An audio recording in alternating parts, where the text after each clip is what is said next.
ሰላም ከመይቶም ሲክብራ ሰማዕትና ዝዓበይቲ ዜናታት ሃገራት ኖርዲክ ከምኡውን ኣገደስቲ ኣህጉራዊ ፍጻመታት እነቕርበሉ ሃርሜኒ ሚድያ እዩ።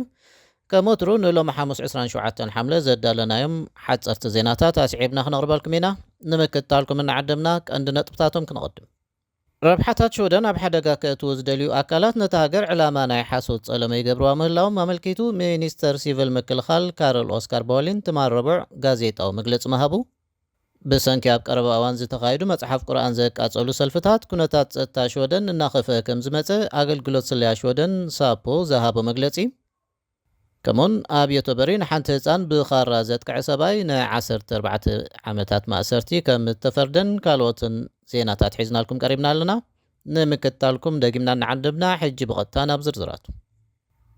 ረብሓታት ሾደን ኣብ ሓደጋ ክእትዉ ዝደልዩ ኣካላት ነቲ ሃገር ዕላማ ናይ ሓሶት ጸለመ ይገብርዋ ምህላዎም ሚኒስተር ሲቪል ምክልኻል ካረል ኦስካር ቦሊን ትማል ረቡዕ ኣብ ዝሃቦ ጋዜጣዊ ዋዕላ ሓቢሩ። እቲ ሚኒስተር ብሩስያ ዝድገፉ ኣካላትን ካልኦትን መንግስቲ ሾደን ከም ቁርኣን ዝኣመሰሉ ቅዱሳት ጽሑፋት ብምርኻሶም ተሓታቱ ምዃኑ ናይ ሓሶት ሓበሬታ ይዝርግሑ ከም ዘለዉ ገሊጹ ኣሎ። ኣብ ኤጀንሲ ምክልኻል ስነልቦዳ ሾደን ሓላፊ ርክባት ሚካኤል ኦስሉንድ ብወገኑ ኣብቲ ጋዜጣዊ መግለጺ ከም ዝነበረን ህዝቢ ኣብ ኢንተርነት ብኦንላይን ብዛዕባ ዝረኽቦ ሓበሬታ ብዛዕባ ምንጩ ነቐፌታዊ ኣመለኻኽታ ከማዕበል ከም ዝግባእ ንሬድዮ ሾደን ኣብ ዝሃቦ ሓበሬታ ኣመልኪቱ ኣሎ። ኣገልግሎት ስልያ ሾደን ሳፖ ብሰንኪ ኣብ ቀረባ እዋን ዝተኻየደ መጽሓፍ ቁርኣን ዘቃጽል ሰልፍታት ኩነታት ጸጥታ ሾደን እናኸፍአ ከም ዝመጸ ገሊጹ።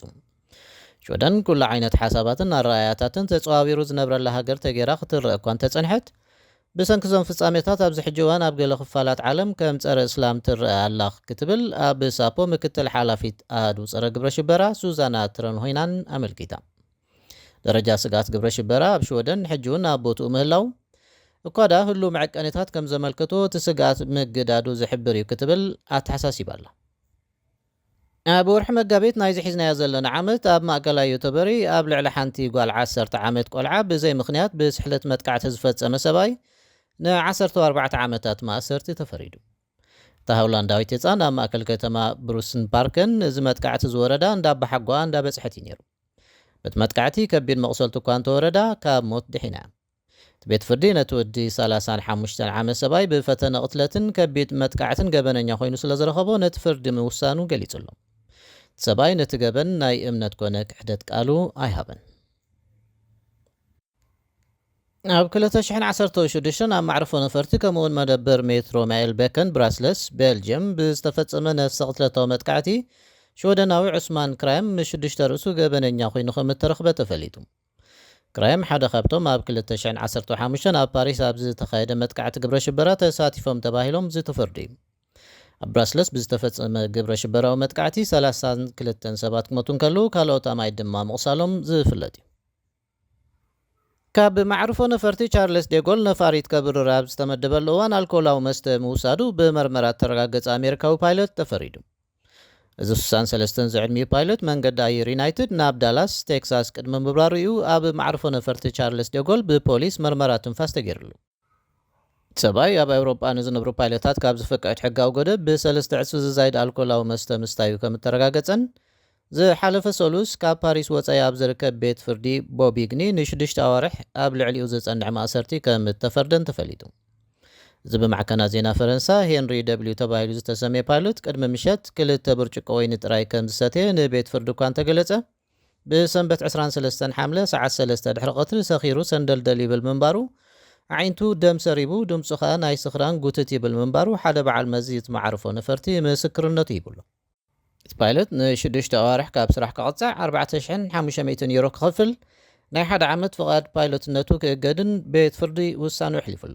ዘካዚ እዚ ፓይሎት ኣብ ኣሜሪካ ተወሳኺ ሞያዊ እገዳ ክጋጥሞ ተኽእሎ ከም ዘሎ ተገሊጹሎ።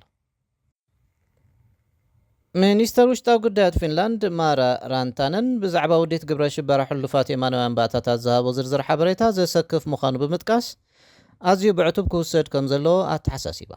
ንሳ ብዓርቢ ንሄልሲንኪ ሳኖማታ ኣብ እስጳኛ ብዝሃበቶ ርእቶ እቲ ፖሊስ ዘመሓላልፎ ሓበሬታ ዘተሓሳስብ እዩ፣ ብዓመፅ ንሕብረተሰብ ከሸብሩ ዝደልዩ ሰባት ኣብዛ ሃገር ምህላዎም ዘቆጥዕ እዩ ክትብል ገሊጻ።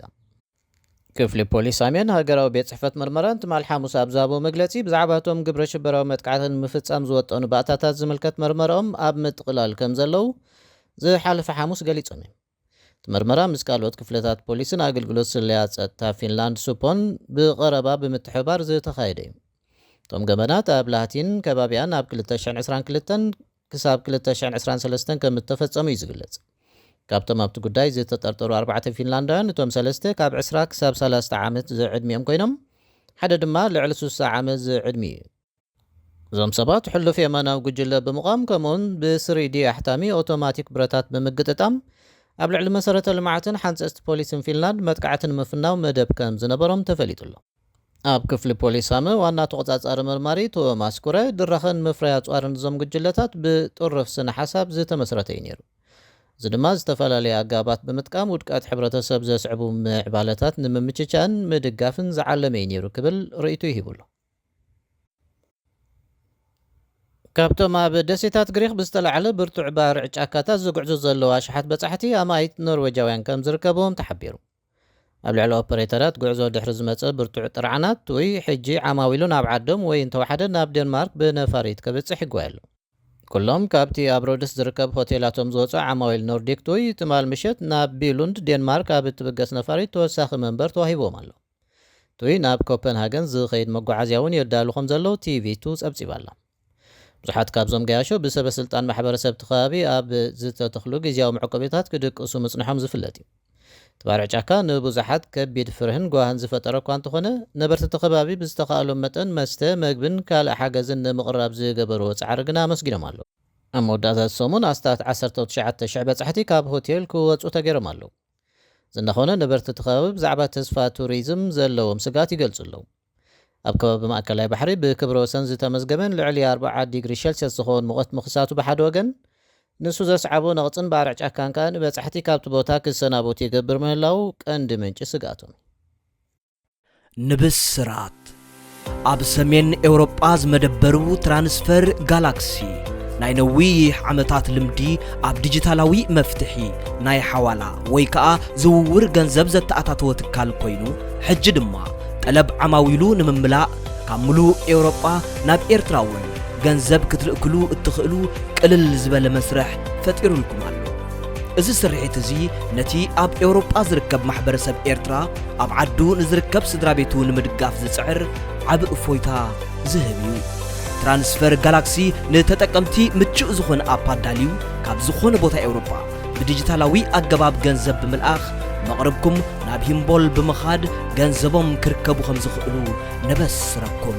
እዚ ብፍሉጣት ቨምፐር ካፒታሊስትን ባንከኛታትን ዝድገፍ ሕጋውን ውሑስን ዘተኣማምንን ናይ ሓዋላ ኣገባብ ንዘለና ልዑል ተመክሮ ምትሕልላፍ ገንዘብ ምስክር እዩ።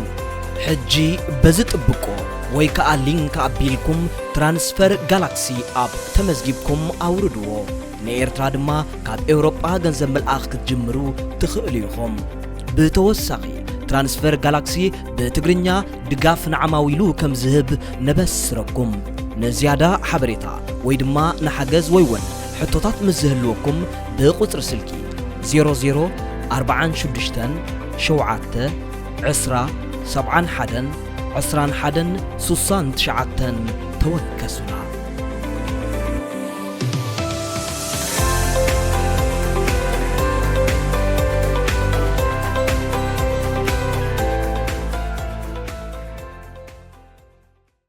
ምስ ሃርሜኒ ሚድያ ከም ዘለኹም ክቡራት ሰማዕትና ኣብ መወዳእታ ባይተ ወከልቲ ህዝቢ ኣሜሪካ ብዛዕባ ሚስጥራዊ ተሪኦ ዘይተፈልጡ በረርቲ ኣካላት ዩፎስ ዝምልከት ፍሉይ ፓነል ክግበር ትማል ረቡዕ ፀዊዑ። ዩፎ ብላዕለዋይ ኣካል ኣሜሪካ ከምዚ ዝበለ ንጹር ኣፍልጦ ክዋቦም ሕጂ ንመጀመርታ ግዜ እዩ። ኣባላት ባይቶ ኣሜሪካ ብዛዕባ ንኣሽቱ ሓምለዋይ ሰባት ወይ ሸሓኒ ዝመስሉ መንኮርኮራት ዘይኮነ ብዛዕባ ጭቡጥ ሓቅታት ክዝትዩ ኢሎም እኳ እንትተጋብኡ ትርስቲ ኸይዱ ናብ ዘተ ብዛዕባ ዩፎ ከም እተኣልየ ኣባል ሰልፍ ሪፓብሊካን ቲም ባርሸት ይገልጽ። ኣብ ውሽጢ 2 ሰዓታት 3 መሳኽር ምስ ሕጊ ፊዚክስ ብዝጻረር መልክዕ በረርቲ መንኮራኩራት ዩፎ ምዕዛቦም እዚ ዝረኣዩ ፓይሎታት ብዛዕባ እቲ ጉዳይ ክዛረቡ ከም ዘፍርሆም ብዛዕባ እዚ ክጠንቅቑ ዝሓሰቡ ከዓ ሃንደበት ምስዋሮም ገሊፆም። ኩሎም እዞም ዘይንብር ተሪኦታት ንሃገራዊ ድሕነት ኣሜሪካ ሓደጋ ክኾኑ ከም ዝኽእሉ እውን ኣብ ስምምዕ በፂሖም ኣለዉ። እዚ ዘተ ኣባላት ባይቶ ህላዊ ዩፎ ርጉፅ ብዛዕባ ምዃኑ ዝኾነ መግለፂ ኣይሃብን። እንተኾነ ግና ዛንታ እዞም መሳኽር ኣብ ቅድሚ ባይቶ ከምዚ ዝበለ ቓልቦ ምርካቡ ንባዕሉ ኣገዳሲ እዩ። በዚ ድማ ኣባላት ባይቶን መሳኽርን ነቲ ልዝብ ከም ድሕረ ባይታ ብምውሳድ ኣብ ጉዳይ ይፎ ካብ ሓይሊ ኣየር ኣሜሪካ ዝያዳ ግሉጽ ሓበሬታ ክህሉ ሕቶኦም ኣቕሪቦም ኣለዉ። ብቲ ኣጋጣሚ ጡረተኛ ኣዛዚ ሓይሊ ባሕሪ ኣሜሪካ ዴቪድ ፍራቮር ኣብ 2004 ክብብ ዝበለ ቅርፂ ዘለዎ መንኮራኩር ይፎ ምርኣዩ እታ መንኮራኩር ንክኢላታት በረራር ትካል ብዘሰንብድን ሕጊ ፊዚክስ ብዝጥሕስን ኣገባብ ትንቀሳቐስ ምንባራን ሓቢሩ። እቲ ዝረኣናዮ ቴክኖሎጂ ካብቲ ዝነበረና ሎሚ ዘሎናን ወይ ኣብ ዝቕፅሉ 10 ዓመታት ከነማዕብሎ እንደልን ኣዝዩ ዝበልፅ እዩ ነይሩ ይብል ፍራቨር። ሓለፍ ስለያ ሓይሊ ኣየር ነበር ዴቪድ ግሩሽ ብወገኑ ሰበስልጣን ኣሜሪካ ኮነ ኢሎም ሓበሬታ ይዓብጡ ምህላዎም ብዛዕባ ዝዝርዝር ሓበሬታ ክህቡ ዝደልዩ ሰባት ከዓ ኣልልዮም ከም ዝቐፅዑ እንተኾነ ግና ብሰንኪ ሕግታት ስነዳ ካብዚ ንላዕሊ ንህዝቢ ዝያዳ ሓበሬታ ክህብ ከም ዘይደሊ ገሊጹ ኣሎ። ብመሰረት ጸብጻብ ቢቢሲ እምበር ክቡራት ሰማዕትና ንሎሚ 527 ሓምለ ዘዳለናዮም ሓፀርቲ ዜናታት በዚ ፈጺምና ኣለና። ምሳና ብምጽናሕኩም እናመስገና በዚ ንሰናበተኩም ሰላም። ሃርሞኒ ሚድያ ዕለተ ልደት፣ መርዓ፣ መመረቕታን ካልኦት ኣገደስቲ ዝኾኑ ናይ ፈተውትኹምን መቕረብትኹምን ምድላዋት ናይ እንቋዕ ሓጎሰኩምን እንቋዕ ኣብቅዓኩምን መልእኽትታት ንምምሕልላፍ ዘኽእለኩም መደብ ጀሚርና ከም ዘለና በዚ ኣጋጣሚ እዚ ንኹልኹም ተኸታተልቲ ሃርሞኒ ሚድያ ንሕብር። ንኹልኹም ፈተውትኹምን መቕረብትኹምን እንቋዕ ኣብቅዓኩም ንምባል ኣብ ትደልይሉ እዋን ሃርሞኒ ሚድያ ዕድል ከፊትልኩም ስለ ዘሎ ተጠቀምሉ።